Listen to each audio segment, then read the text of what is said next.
శివధర్ రెడ్డి గారు మీరంటే గౌరవం ఉండే, కానీ గత కొంతకాలంగా ఈ రాష్ట్రంలో జరుగుతున్న పరిణామాలు ఇది పోలీసులకు మచ్చదిస్తున్నారు, పోలీసుల యొక్క విలువ దెబ్బతీస్తున్నారు, చట్టాన్ని యొక్క మీద ప్రజల గౌరవాన్ని దెబ్బతీసే విధంగా మీ చర్యలు ఉన్నాయి.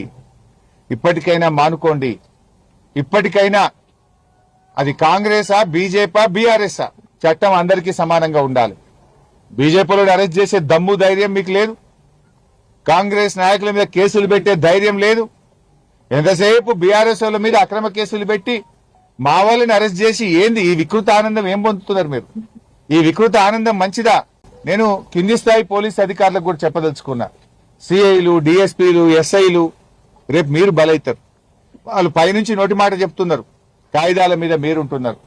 రేపు హైకోర్టుకో సుప్రీంకోర్టు దాకానో రేపు ఈ కేసులు నడిచినప్పుడు మీరే బాధ్యత వహించాల్సి ఉంటుంది.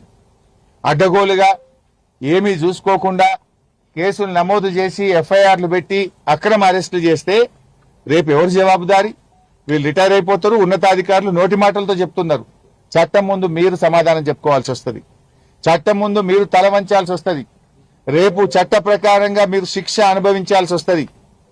దయచేసి ఆ స్టేషన్ ఆఫీసర్స్ 1కి 2 సార్లు చెక్ చేసుకోండి, రాజ్యాంగబద్ధంగా చట్టబద్ధంగా వ్యవహరించండి. పైనుంచి ఎవడో చెప్పిండంటే వాడు ఎవడు మిమ్మల్ని కాపాడలేడు. రేపు వచ్చేది బీఆర్ఎస్ ప్రభుత్వం, ప్రతి ఒక్కటి డైరీలో నోట్ చేసి పెడుతున్నాం, దానికి తగిన మూల్యం చెల్లించుకోవాల్సి వస్తుంది.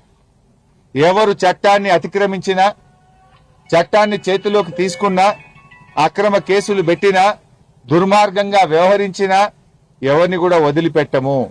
శివధర్ రెడ్డి గారు రివ్యూ చేయండి ఒకసారి, రేపు అసెంబ్లీలో కూడా వీటన్నిటి మీద చర్చ పెట్టాం. ఈ మొత్తంగా జరిగినటువంటి గుండాయిజం మీద, ఈ పోలీస్ రాజ్యం మీద, ఈ పోలీసుల వ్యవహార శైలి మీద రేపు అసెంబ్లీలో కూడా దీని మీద సీరియస్ డిస్కషన్ పెడతాం. MFSN ఛానల్కు లైక్ చేయండి, షేర్ చేయండి, సబ్స్క్రైబ్ చేయండి.